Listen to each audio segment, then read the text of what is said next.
Hello, welcome to our channel, and in this lecture we are going to discuss about parasitic nutrition in Cuscuta, nutrition in human beings, passage of food through alimentary canal or gut. Okay, so these are the topics that we are going to discuss in this lecture. So first we will start with the parasitic nutrition in Cuscuta. In the last lecture we have discussed about heterotrophic nutrition. Okay, and here the parasitic nutrition in Cuscuta is also a type of heterotrophic nutrition. So even though the Dodder, here we are going to discuss about the Dodder, so or you can call it as a Cuscuta. So Dodder, even though it is a plant, it is not going to perform photosynthesis. It is going to depend on other organisms, especially the plants. So this plant is going to depend on other plants for the food. Okay, so hence this is known as parasitic plant. So parasitic plant. What is parasite? Parasite means any organism which depend on other organism, depend on another organism for the food material. Okay, so that is known as a parasite. Okay, hence this daughter is going to depend on other plants for the food material. Okay, so or energy. So how this daughter looks like? So let us consider this is the plant. Okay, or this is the tree. Okay, so on the tree, let us on the tree you can see a bush, like a small thread like structures. Okay, small thread like structures which is coming from the tree, or which is forming on the tree. You can see the web like structure. Okay, small thread like structure which will form a web like structure on the tree on the roadside. So if you see such kind of web-like structures on the trees and hanging from the trees like threads, that is known as dodder. So this dodder is going to form a mesh or web-like structure on the trees and plants. Okay. So this dodder, it has a genus. It belongs to the genus Cuscuta. So this one is the reason we are calling it as a Cuscuta. So it belongs to the morning glory family. So that is known as Convolvulaceae. Okay. So the genus contains around 170 twining species. First, we have to understand about what is meant by twining. Then we will understand about the species. Twining means, let us consider this is a plant. Okay, so this dodder looks like a thread. Okay, looks like a thread, and its stem is very thin. Its stem is going to curl around the plant. Okay, or curl around the tree. So this is known as twining. Curling around it is known as twining.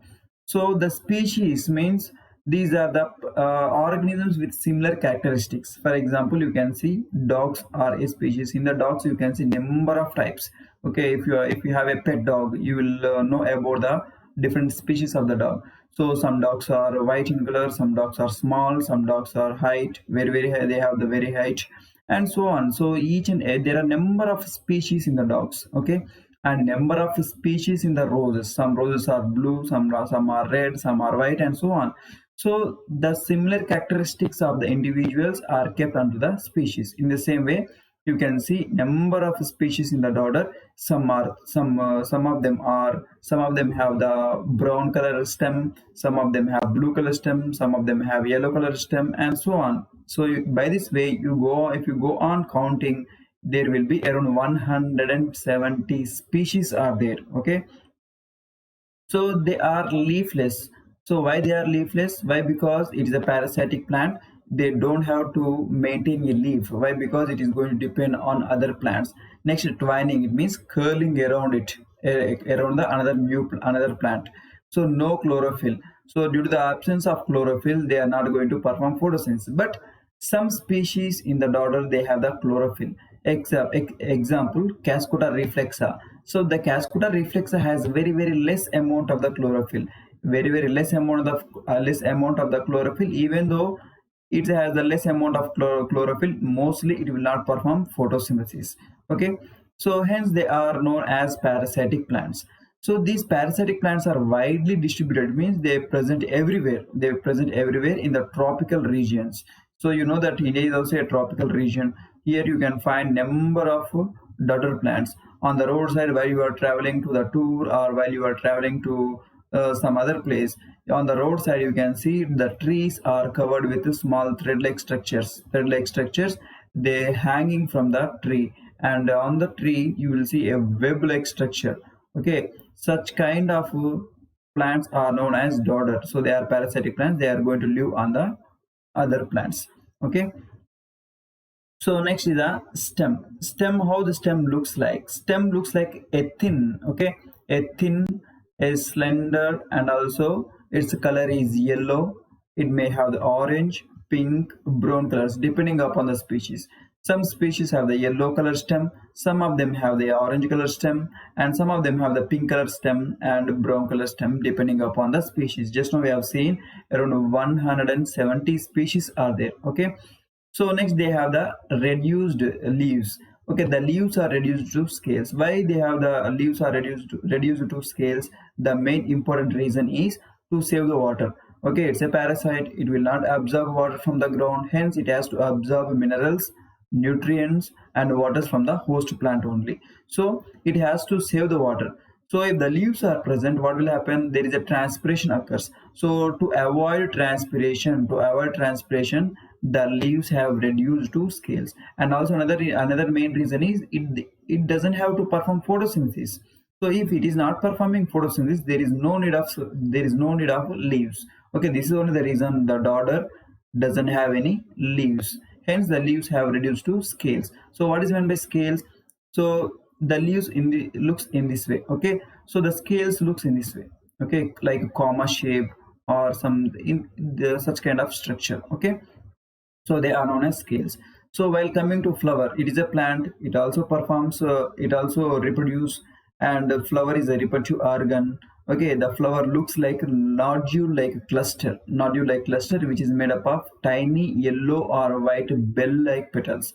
Okay, bell like means it will see on the roadside. If you see the dodder plant look like the flower of dodder looks like this. Okay, so it looks like a bell like petals. So you can see the petals in this way. Okay, so next it has anchoring roots. So anchoring roots, how they are formed? Anchoring roots, it is formed during the germination. So first we have to see how the life cycle of the dodder plant is. Let us consider this is the ground. The dodder plant has been germinated. So when it is germinated, how it will look like? It look like a small thread.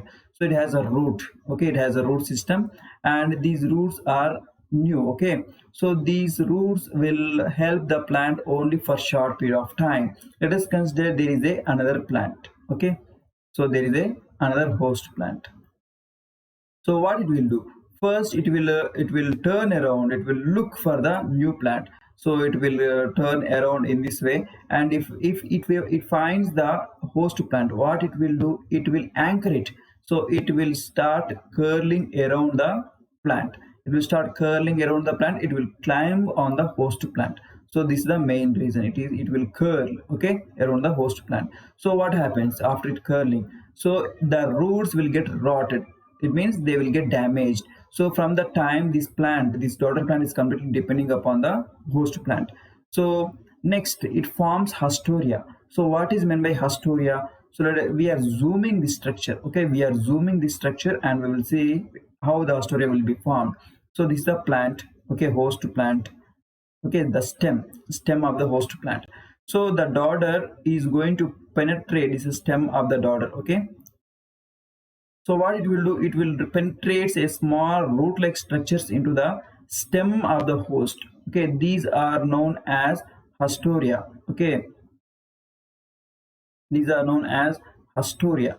So what this haustoria will do? This haustoria will draw the nutrients and water from the xylem and phloem tissues. Okay, what is xylem and phloem? They are known as vascular bundles. These xylem and phloem helps in the transport of water and also food materials. Okay, so these are anchoring roots. They are formed during the germination, and these anchoring roots, these are known as anchoring roots. They will get rot, means they will get damaged after the contact made with host plant. When it will make a contact with the host plant, the roots will get damaged. So the stem grows spirally around the host plant. Okay, so next haustoria, it is the root like structure. Just now I have seen how it is going to form a haustoria into the host plant. They are root like structures that penetrates into the tissue of the host plant to draw the water from the xylem and nutrients from the phloem. Okay, remember all the time the xylem is going to carry the water. Xylem is going to carry the water, and the phloem is going to carry the food material. Okay, the phloem is going to carry the food material like glucose. Okay, So the new hostoria or parasitic roots are established firmly after the host plants making contact with the host plant. Okay. So the dodder finds its way to another plant and covering the branches like fine web of the stem. It means on the plant it looks like a web, or not the plant, it is a tree, mostly the trees and sometimes the plants also. They look like a web and they hang from the branches of the trees. Okay, and you can see on the roadside. Okay, next is the nutrition in human beings. So human digestive system is complex. So how it is complex? In the last class we have discussed, as the complexity of the organism increases, the specialized cells forms into tissue to perform that function. Okay, if you see in amoeba, okay, so in amoeba there is no proper digestive system. But if you move to the human beings, okay, so what you can see in the human beings, you can see the alimentary canal. So the alimentary canal. So this alimentary canal is completely mainly involved in the digestion. Here there is no complete system. So here there is a complete system and there is no particular system in the amoeba. So we have complicated digestive system. Okay, human digestive system is complex and different parts are involved in it. So what are different parts? Like pancreas, okay, and next is the gallbladder, liver, and so on. These all are the parts that are involved in the digestion. Okay, so alimentary canal is a long tube extending from the mouth to anus. So here let us consider this is the mouth, and from the mouth there is the esophagus. The esophagus will come here and also it will form a stomach. Okay, the stomach, and also the stomach will form into a duodenum. The C-shaped structure is known as duodenum, and it will forms into small intestine. Okay, small intestine, and the small intestine joins into the main large intestine. Okay, so the main large intestine, it ends with the anus. Okay, can you see it is starting with the mouth, okay, and ending with the anus. So what is anus? It is outlet for the outlet to empty the waste materials into the environment. So after digestion, so some food particles will not get digested, and some of them may have the waste material. So the undigested food material and waste materials will get eliminated through the anus. Hence we can say alimentary canal is nothing but a long tube starting with the mouth and ending with the anus. Okay, so the various digestive juices and enzymes are added, help in the digestion of the food material. Aid means help. These enzymes and also digestive juices help in the digestion of the food material. What are digestive juices? Like bile juice. Okay, here there will be a, so there is a gallbladder over here, and the gallbladder releases so all this bile juice into the duodenum while the food is passing through. Okay, so this is about nutrition in human beings, and we have one question. So that question is, what happens to the food once enters into your body? So the first, when you keep the food material into your mouth, the first digestion starts. Okay, first sugar starts digesting. For example, let us consider, do an experiment. So put some rice, okay, raw rice in your mouth, and the rice after 5 minutes, the rice looks sweeter in taste. The moment you put in your mouth, the rice will not make you will not feel the sweet taste. Okay, it means you cannot feel the sweet taste from the rice. But after 5 minutes or 3 minutes, you will feel that there is a sugar like feeling in your mouth. Why? Because the rice contains starch. Okay, the rice contains starch, and the starch will get converted into glucose. Okay, it means here there is a digestion. Okay, here there is a digestion. So what is that enzyme? That enzyme is known as salivary amylase. The salivary amylase is going to digest starch into glucose. Hence you can identify the sweet nature of the glucose with the help of your tongue. Okay, this is digestion. And the food starts digesting in the mouth and enters into the stomach, and in the stomach the proteins, vitamins, fats, and everything will get digested. Okay, and in the intestine you can see the absorption of the nutrients. Okay, so next is the passage of the food through the alimentary canal. So how the food is passing from the mouth through the alimentary canal, that we are going to discuss in this topic. Okay, the first we will do the mastication.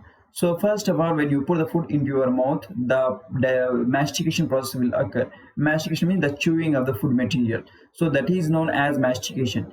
This mastication is nothing but it is a process of breaking and crushing and making the food material into slippery substances. Okay, for example, let us have you have the apple. What you will do first of all, you will bite the apple and you will do the mastication process of the apple. So as a result, the apple will be broken into tiny pieces. That process is known as mastication, and it will turn into, by mixing with the saliva, the apple will turn into slimy substances. Okay, and the tongue helps in the mastication of the process. It means the tongue is going to move the food material right side of the mouth to left side to top, bottom, and so on. So the tongue is going to move the food material while masticating the food material. Okay, and push the food next to the part. It means the tongue is going to help push the food material to the next part. Okay, so during this process the saliva will be released. So while you are eating the food material, you will notice that the saliva will get released. Okay, when you see the your favorite food material, whether it may be anything, chapati or puri or whatever it may be, or biryani or whatever it may be. So first of all, the saliva will get released or secreted into your mouth. Okay, even though the food is not in front of you, if you hear the word, you will see such kind of secretion, such kind of saliva secretions in your mouth. That is nothing but, so your body is preparing the digestive system so that to accept the food material. So it is an indication. Okay, not only human beings but also dogs. So when you show the food material to the dog, what the dog will do, the dog will salivate. Okay, so this is the one of the reason. So there are the three pairs of the salivary glands in human beings. Okay, that is, so you can see the three pairs. The first pair is a submandibular. Okay, second pair is a submaxillary, and third pair is a parotoid. Okay, here you can see the pairs. Okay, the first is the parotoid gland, second is the submandibular, and also next is the sublingual. So these are the three pairs. It means this is one is on the right side and one is on the left side. So other three is present on the right side, means the three pairs are present. What is meant by pair? Pair means a set. Okay, a pair of shoes means right shoes and also left shoe. So this is one pair. Okay, in the same way the three pairs. So three pairs means how much? So 3 into 2 is equal to 6. It means 6 salivary glands are present. Okay, so their main important function is to release the amylase. Just now we have seen the rice will turn into sweet after 5 minutes. Why? Because the amylase. So the amylase which is present in the mouth is going to digest the starch of the rice into glucose. Okay, and its main function is to convert starch into carbohydrates. Okay. So next is that digestion is the process of breaking down the complex food material into simple nutrients. In the last classes also we have discussed that is the food material. The food material will be broken down into tiny nutrients. Okay, these nutrients only will be absorbed by the body. Okay, even though in the blood also the nutrients are present. Okay, so for example, if you put the complex food material into the body, if you pump the complex food material into the bloodstream, okay, what will happen? The person will die.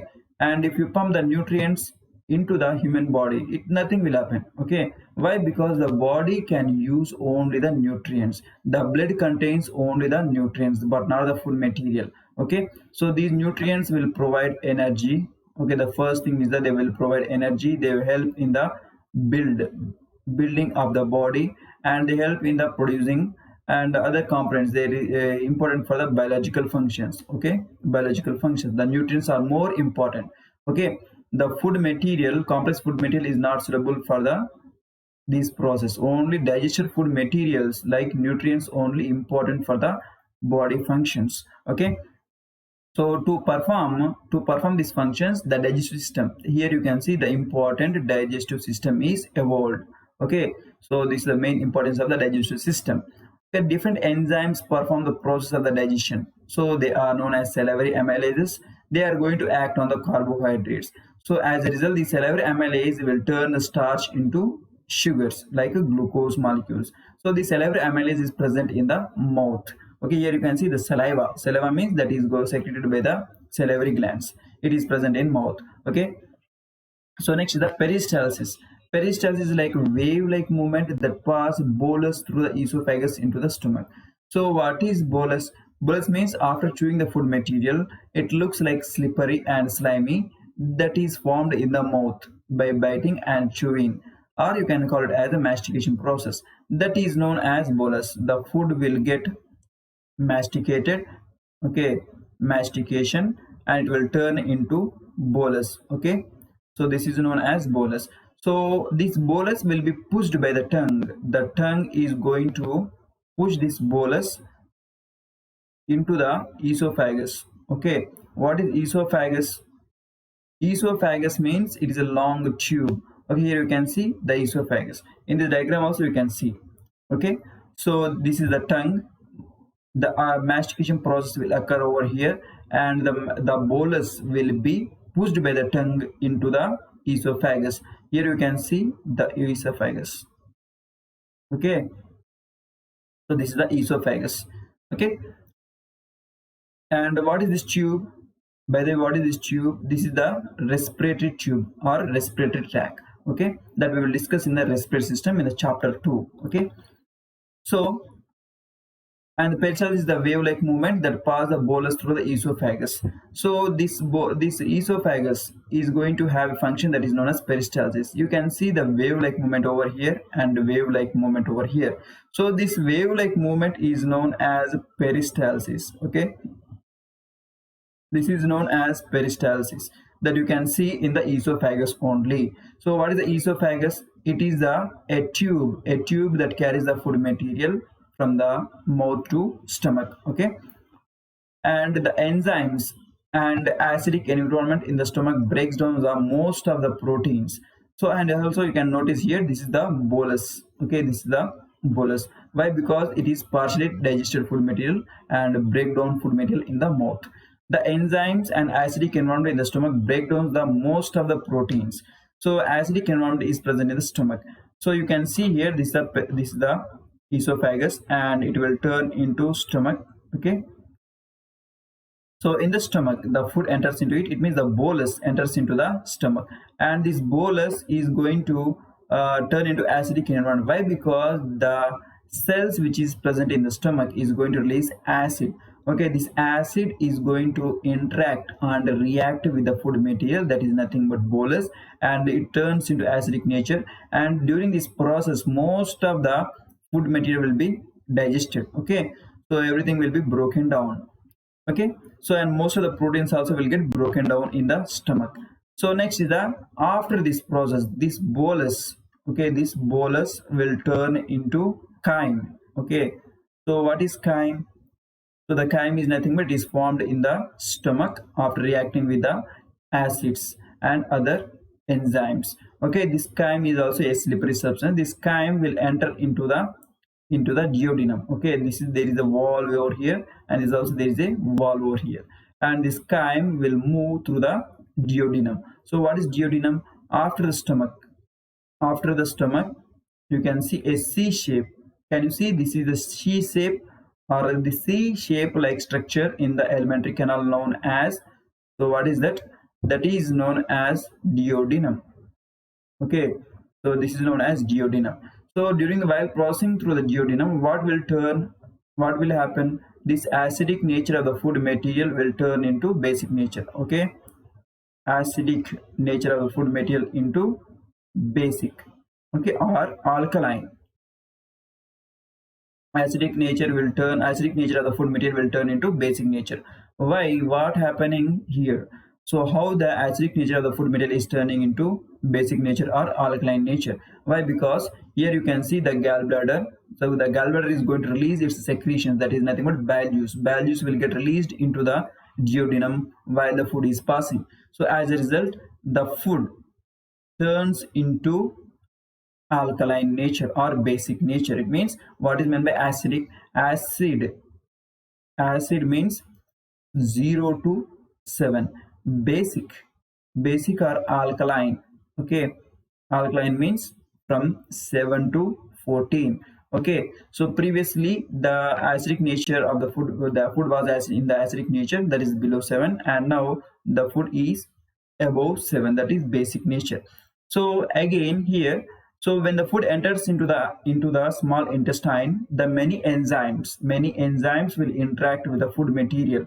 So that is chyme in the small intestine interact with enzymes.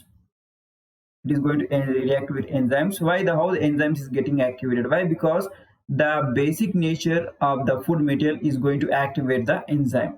So these enzymes, what they will do, they will break down the, they will digest or they will break down the food material. So what is food material? Food material is nothing but proteins, okay, vitamins, fats, and so on. So they are known as food material. So this process is going to occur and regulated by the sphincters. Just now we have seen there is a walls. Okay, here is a wall, and here is also there is a wall. These walls are known as pyloric sphincters. So the pyloric sphincters. So the sphincters are nothing but wall-like structure. Can you see a tap? So you can open and close the tap. So these also, here also the same kind of function will be seen. So when the signal receives, these pyloric sphincters will open and close. Okay, so the opening and closing of these walls regulates the movement of the food material. Okay, so when the sphincters are relaxed, so there is a contraction and relaxation. So when the sphincters relax, what will happen? It will open. So when they contract, the walls will close. Those walls are nothing but pyloric sphincters. Okay, so secretion of liver and pancreas, so that is trypsin, released into the small intestine, and further absorption of the proteins and also carbohydrates and fats will be seen. So digestion of these things will occur. So what is liver and pancreas? These are the organs. They are going to help in the digestion. They are going to secrete their secretions for the digestion. So trypsin, it is an enzyme. So it is an enzyme. It is going to break the proteins. It is going to break the proteins. Okay, we will discuss about all these enzymes. And there's the emulsification process. What is meant by emulsification? Just now I have seen from the gallbladder. Okay, from the gallbladder there is a secretion, there is a releasing of the bile juice. Okay, so bile juice, it contains bile salts. Bile juice contains bile salts, and it is going to digest, it is going to digest the fat. Okay, so the fat will get digested into fatty acids. Okay, the fat will get digested into fatty acids. Okay, so this is the main importance of the bile juice. So such kind of process, digestion of the fat into fatty acids by bile juice, is known as emulsification. Okay, so you can call it as the fat will be digested into small globules. Okay, so it is also correct. Both sentences are correct.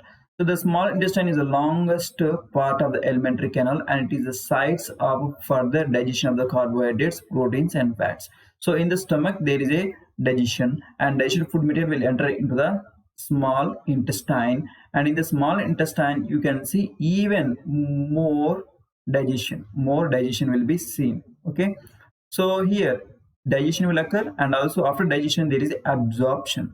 Okay, what is meant by absorption? So taking of the nutrients. So the food material will get digested to form into nutrients. So these nutrients will get taken up by the blood. Okay, this is known as absorption. So through the intestine they will get absorbed. Okay, so intestinal juices further small molecules broken down and further absorbed. Even more further absorption will occur. Okay, there is enzyme, there is a juice that is known as succus entericus. It is intestinal juice released by the intestine, secreted by the small intestine, which aids in the breakdown of the proteins into further molecules. Let us consider this is the protein molecule.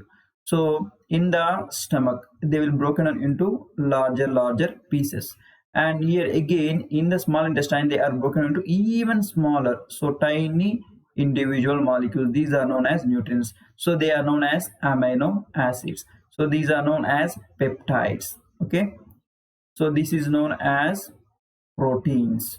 Okay, it occurs in the stomach. Okay, it occurs in the stomach and it occurs in the intestine. Okay, so this is the main important thing.